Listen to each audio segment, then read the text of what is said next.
in the NBA, another trade, well, a trade happened that was like late on y'all time.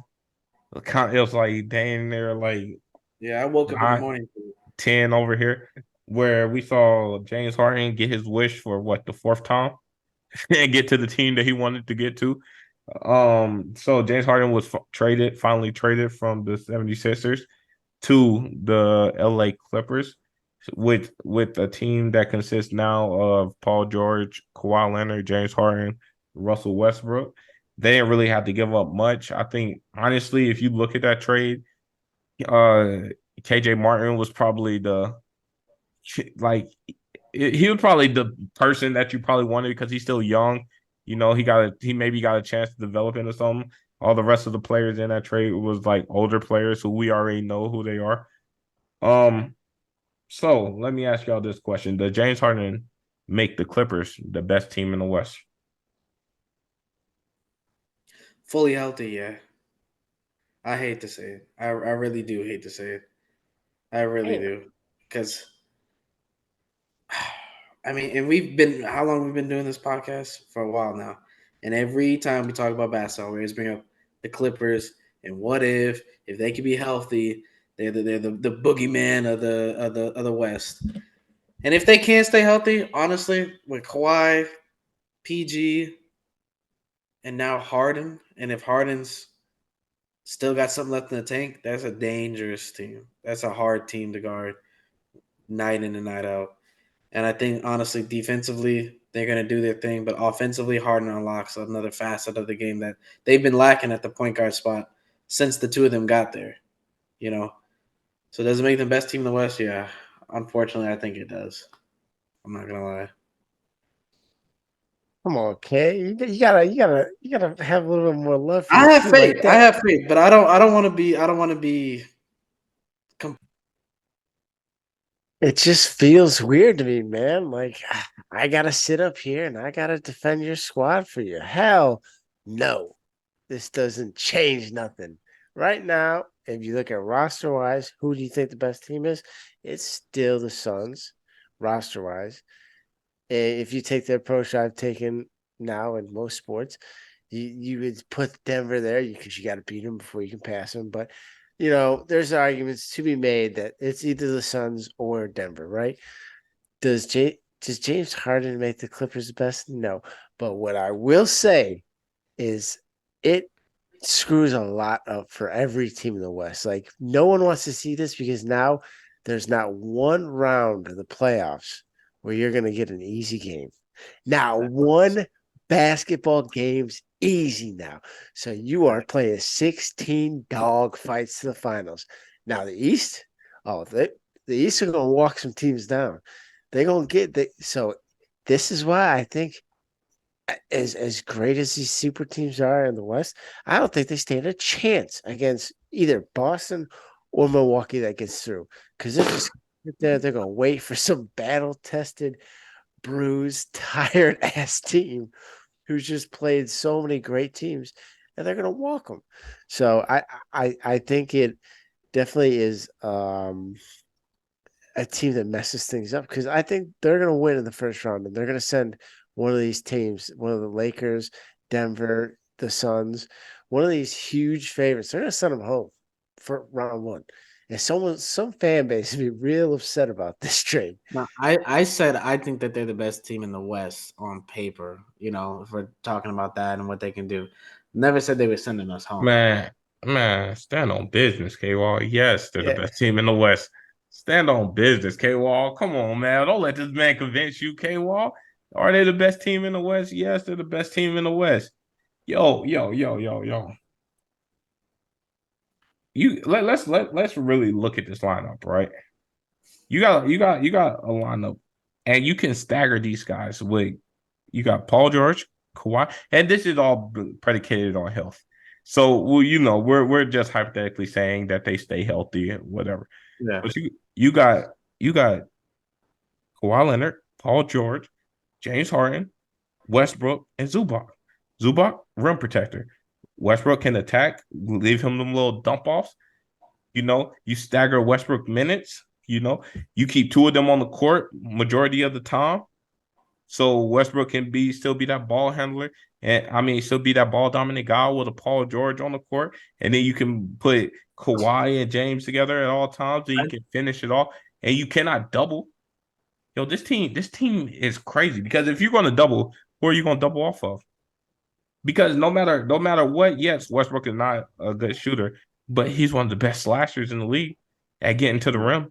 So if you sag, No, go ahead. Sorry. yeah, so if you sag off him, or if you try to double off Westbrook, Westbrook gonna drive that thing in, and either the big man gonna bite, and Westbrook gonna drop it off for Zubac to dunk it, or yo, this team is the best team, and then they did not lose nothing. They did not lose nothing. They still got a Terrence Mann that can come off the bench and get buckets. They still got Powell who can get buckets. Yo, they Plumlee still. They got Plumlee too, and they got Plumlee, another big man. So they did not lose nothing in this deal. They just basically got Harden for nothing. So, and do I think this is a long-term solution? Negative. Do I feel like this is going to go past this year? Probably not. Do I think it's going to go past? It might go past this year, but it's like a 3-year thing. They got a 3-year span, and in this 3-year span, ain't nobody going to want to see this team. Ain't nobody. I think they bring, because there's only one ball, right? So I think for the purpose of too many Chiefs, not enough Indians, I think they bring Westbrook off the bench and throw PJ at the 4. Let PJ run the 4 and then cycle in Russ, keep him warm during the game. Because if you start off with Russ and Harden, you're doing the LA thing all over again where Russ is off ball too much. And then he starts thinking he needs to shoot threes. You know what I'm saying? But if anyone can figure it out, it'd be Tyronn Lue. But that's the lineup I think they run. I think they go Harden, Paul, Kawhi, PJ, and Zubac. And I forgot about PJ came in the deal, which is a decent pickup, a decent PJ.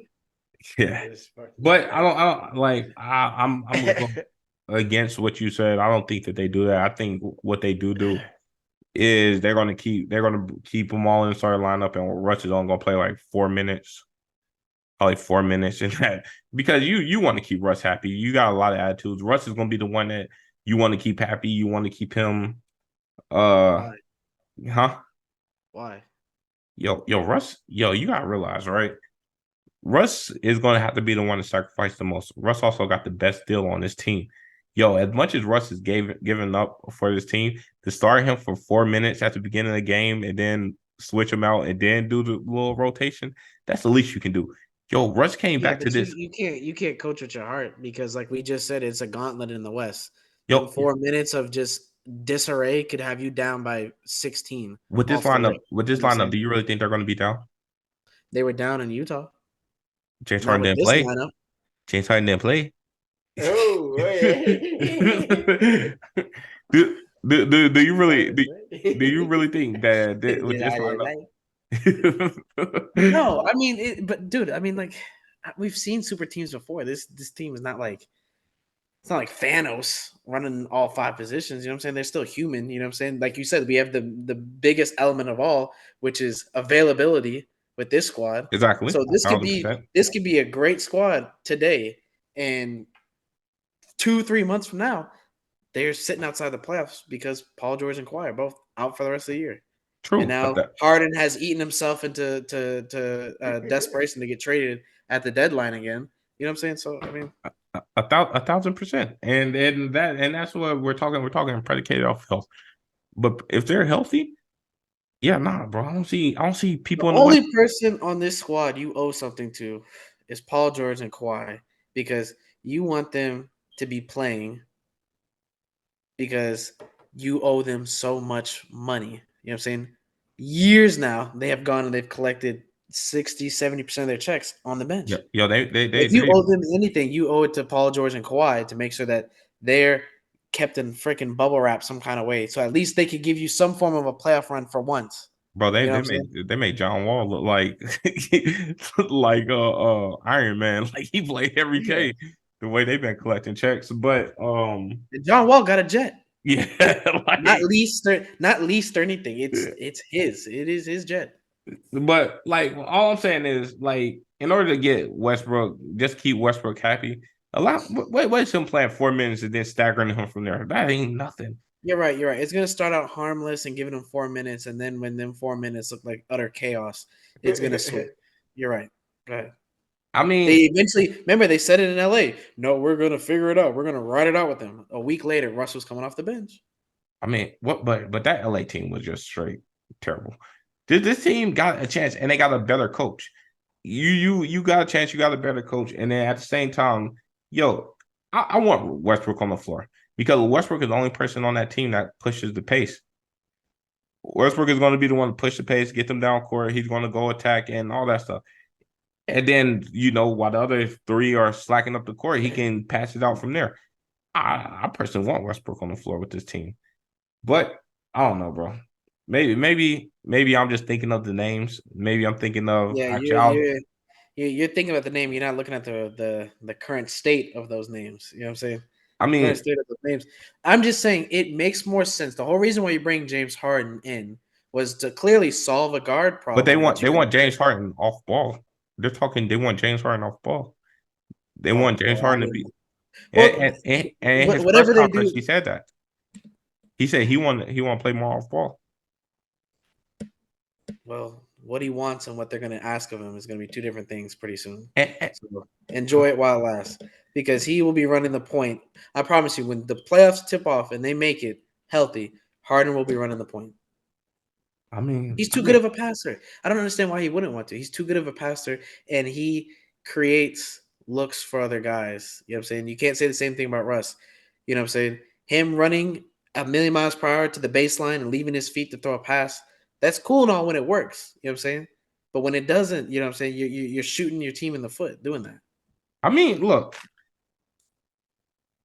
when you look at the psyche of Westbrook, he will never want to come off the bench. But when you think about it, if Westbrook did come off the bench, Westbrook actually wins Sixth Man of the Year.